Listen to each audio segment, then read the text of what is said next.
saya pernah nonton dokumenternya. Dawkins itu memberi contoh bahwa altruisme ini memberikan nilai lebih bagi manusia laki-laki karena di mata perempuan laki-laki yang baik hati itu lebih menarik. Tapi yang saya temui di zaman sekarang banyak sekali wanita yang entah kenapa mungkin pengamatan saya aja lebih suka sama cowok-cowok yang istilahnya badass gitu. Nah,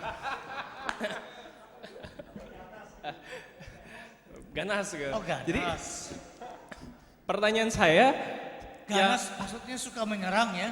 bukan, bad boy gitu loh, yang image cowok-cowok nakal segala macam. Gitu ya, bener ibu-ibu? Oh. Ya silakan terus, Pak Rio nanti akan jawab.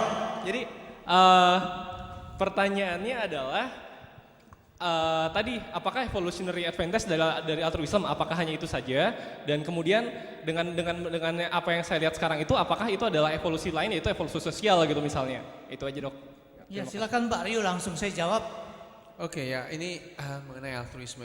Tadi sebetulnya ada satu buku yang menjelaskan hal ini dengan lugas dan panjang, yaitu ditulis oleh E.O. Wilson mengenai dalam sosiobiologinya tahun 80-an awal, menjelaskan bagaimana altruisme dan religiositas itu berkembang. Memang pada awalnya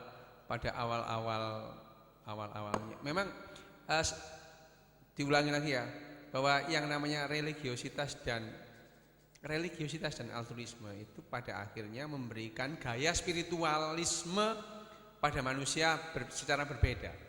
Ya. Religiositas itu di otak kita dimunculkan oleh sirkuit reward, ya, sirkuit pahala, reward and punishment. Jadi spiritualisme yang berdasarkan religiositas yang memang mengacu pada adanya pahala, dosa, siksa di sana nanti apa enggak jelas, enggak tahu, pokoknya ada gitu ya. Itu adalah spiritualisme yang didorong oleh sirkuit reward. Tapi spiritualisme yang didorong oleh sirkuit altruis moral tidak sama dengan religiositas. Mereka spiritualnya tidak membayangkan adanya pahala, surga, perketek, enggak ada ya. Mereka nggak penting itu ya. Pokoknya nanti di sana nggak jelas, nggak penting. Pokoknya sekarang dia memberikan sesuatu. Dan ini terjadi sehingga pada populasi-populasi yang dominan sirkuit altruisnya, ya spiritualisme yang berdasarkan religiositas nggak laku. Coba di Thailand sana, nggak laku agama padang pasir, nggak laku.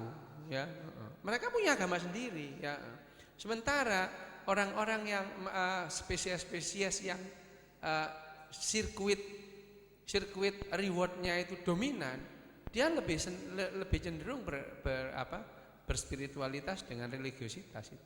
Dan ini, tapi E.O. Wilson juga mengatakan religiositas itu yang mendorong manusia itu, Homo sapien kita itu lebih sintas terhadap seleksi alam ketimbang Neandertal misalkan. Neandertal lebih altruis sehingga dia lebih gampang punah karena ikatan dalam kelompok itu tidak kuat. Religiositas itu memberikan implikasi bahwa ada di balik kematian sana itu ada penyedia reward dan punishment tadi.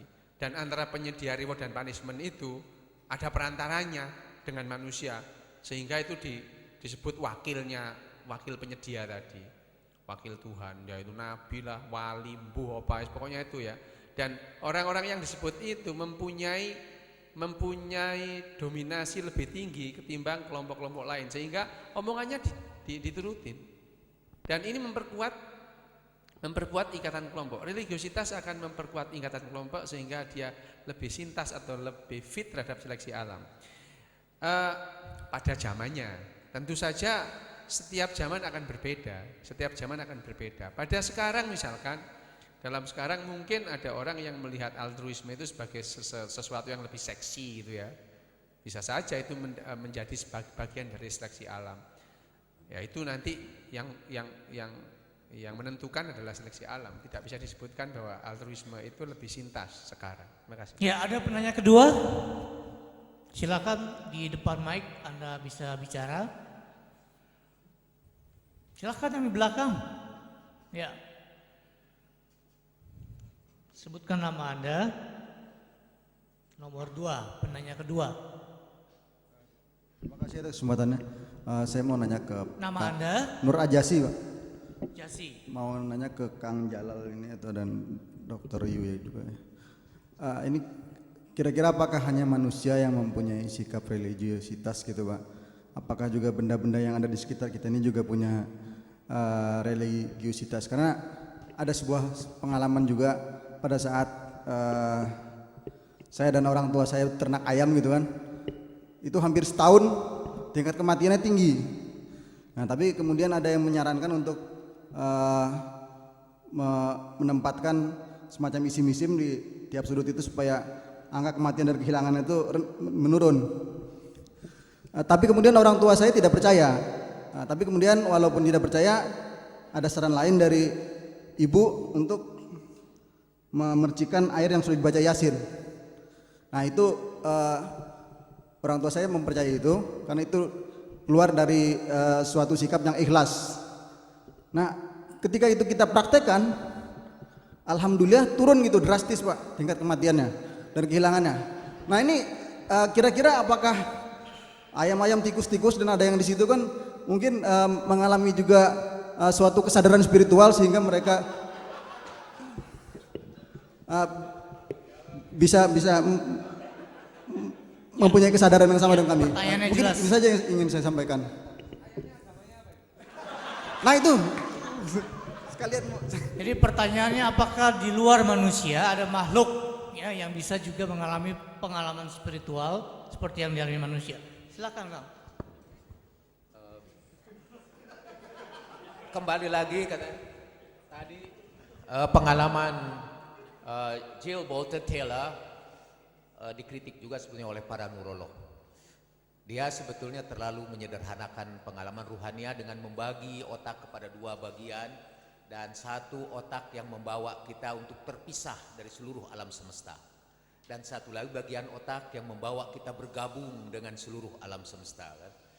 Itu tidak sesederhana itu katanya, karena dan kayaknya walaupun dia seorang neuroscientist, kata pengkritik itu, saya sih tidak berani mengkritik boro-boro, kata pengkritik itu kayaknya itu Dr. Jill Bolte Taylor melukiskan pengalaman pribadinya dengan menggunakan rujukan neuroscience kira-kira sampai tahun 1970-an.